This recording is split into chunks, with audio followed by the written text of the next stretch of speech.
मध्य प्रदेश के नरसिंहपुर जिले में करेली और गाडरवारा क्षेत्र, जिसे अरहर की दाल का कटोरा कहा जाता है, वहां तेज ठंड के चलते अरहर की फसल में पाले का प्रकोप हो गया है, जिससे किसानों को भारी नुकसान का सामना करना पड़ा है। किसान जहां परेशान होकर मुआवजे की मांग कर रहे हैं, वहीं प्रशासन ने अभी तक कोई सुध नहीं ली है। जी राहत लगाई थी 2.5 एकड़ में, तो जब सोची थी का खर्च पानी चलत है, सोयाबीन आ नहीं रहे और व्यवस्था कुछ बन नहीं रही, तो रहल लगा दी। जरार में की स्थिति जब बनी कि तुषार में चली गई अधिक ठंड की वजह से। ठंड 3-4 दिन बहुत ज़्यादा तगड़ी पड़ गई जी। तो इसमें तो अब कटाई और गांठ की लगेगी खेत खाली करवावे में। बैंक है, बिजली है, खर्च है, घर गृहस्थी का खर्च है। किसान की स्थिति बिल्कुल बेकार हो गई, आप बता दें। तो क्या चाहते हैं आप? इसमें सरकार कुछ मदद करे। क्या समस्या है दिलीप? राहर चली गई है जी तुषार में, शीतलहर की वजह से। तो उसमें क्या लागत भी बहुत आ गई है जी। और इसके बाद इसमें अब हमारे पास आने की आंगले व्यवस्था नहीं है किसान के लिए जी। राहर चली गई, 3 एकड़ में 20,000 की लागत आ गई थी अभी तक जी। इसमें तेल डाले, उसके बाद अब इसे कटाई की लागत लगेगी। हम आपको बता दें कि गाडरवारा और करेली की मिट्टी में पैदा होने वाली दाल को पूरे देश में पसंद किया जाता है, क्योंकि इस अरहर की दाल में गजब की मिठास होती है।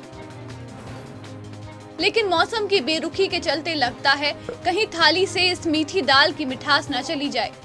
किसानों ने बड़ी उम्मीद के साथ हर साल की तरह अरहर की फसल लगाई थी, लेकिन तेज ठंड और लगातार गिरते पारे के कारण अरहर में पाला का रोग लग गया और दाना ही नहीं चढ़ पाया। किसानों का कहना है कि लागत तक निकलती नहीं दिखाई देती, उल्टा फसल काटने के पैसे भी देने होंगे। वहीं बिजली का बिल, खाद, बीज जैसे कई खर्चे देने हैं। बैंकों का बकाया भी चुकाना है। ऐसे में किसानों का एकमात्र सहारा है सरकार।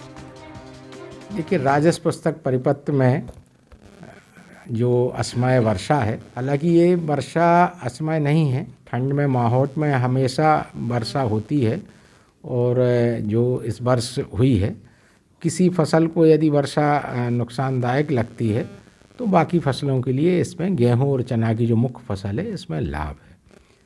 ये बात ज़रूर है, गोटेगांव तहसील के कुछ गांवों में ओलावृष्टि हुई है। उस संबंध में जो भी क्षति वगैरह होगी, तहसीलदार उनको निर्देश दिए गए हैं, वो जांच करेंगे।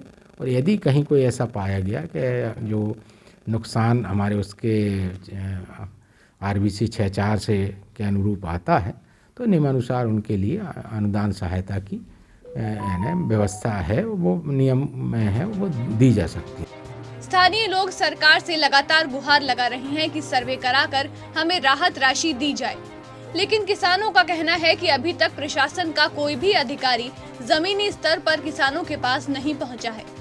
इस मामले में जिले के अपर कलेक्टर ने क्या कुछ कहा, आप खुद सुनिए। अपर कलेक्टर का कहना है कि इस मामले में जांच के आदेश दिए गए हैं। अगर नुकसान पाया जाता है तो किसानों को भुगतान दिया जाएगा। किसानों को आश्वासन तो मिला है, लेकिन अब देखना ये होगा कि क्या उन्हें उनके नुकसान का भुगतान भी मिल पाता है। समाचार प्लस के लिए नरसिंहपुर से दिनेश विश्वकर्मा की रिपोर्ट।